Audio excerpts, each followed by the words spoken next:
Today we will be doing the FMS scoring test, and we will be conducting the 7 tests with as much material as we have. The first one we will be doing is the deep squat, and what you look for in a deep squat is the upper torso needs to be parallel with the tibia, or at least as vertical as possible. The femur needs to be below horizontal, and your knees need to be aligned over your feet and your dowel over your feet. So that is what we need to do in order to receive a perfect score on the FMS scoring. I have a lower back injury so it may limit me and my feet may not be flat on the ground. But here we go with our deep squat. So we're going to want to come all the way down, have the dowel up above us. We're going to come all the way down as far as we can. And if you look to my side, I'm going to be a little bit crooked due to my lower back injury.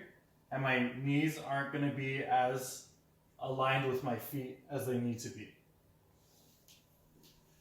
Our next test that we will be conducting is the hurdle step. With the hurdle step, to receive a perfect score, your hips, knees, and ankles need to remain aligned in the sagittal plane. Minimal to no movement is noted in lumbar spine, and the dowel and hurdle remain parallel. So I'm going to demonstrate that right now.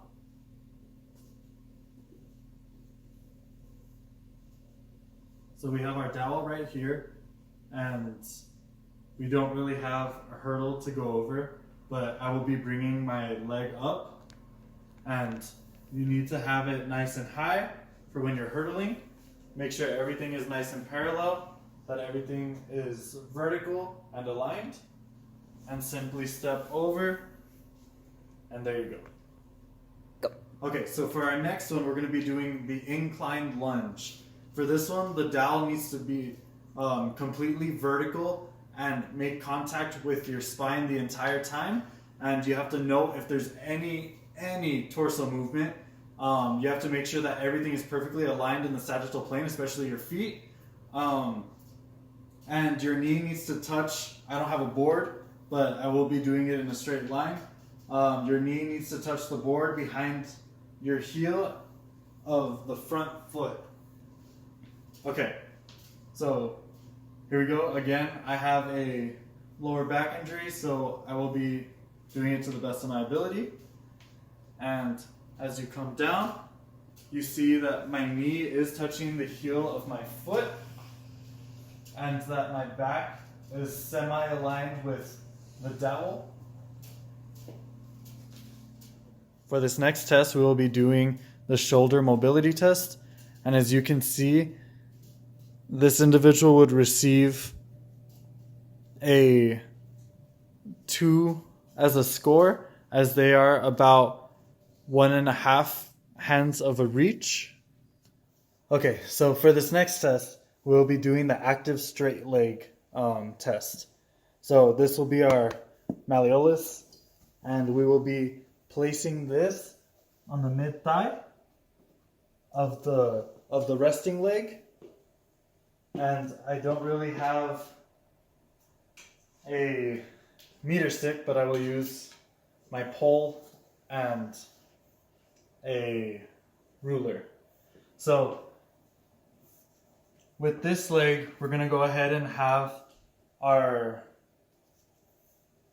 clients bring it as high as they possibly can. As you can see, she was able to bring it up without moving the leg that's lying on the floor, and it maintained the same position on the malleolus, and she would receive a perfect score for this one.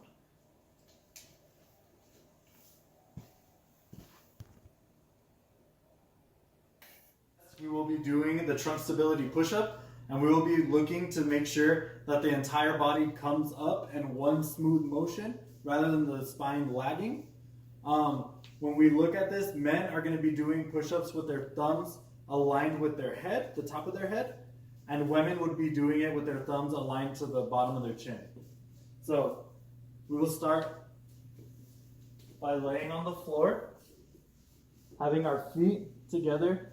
My thumbs are aligned with my head, and we will simply come up as one motion.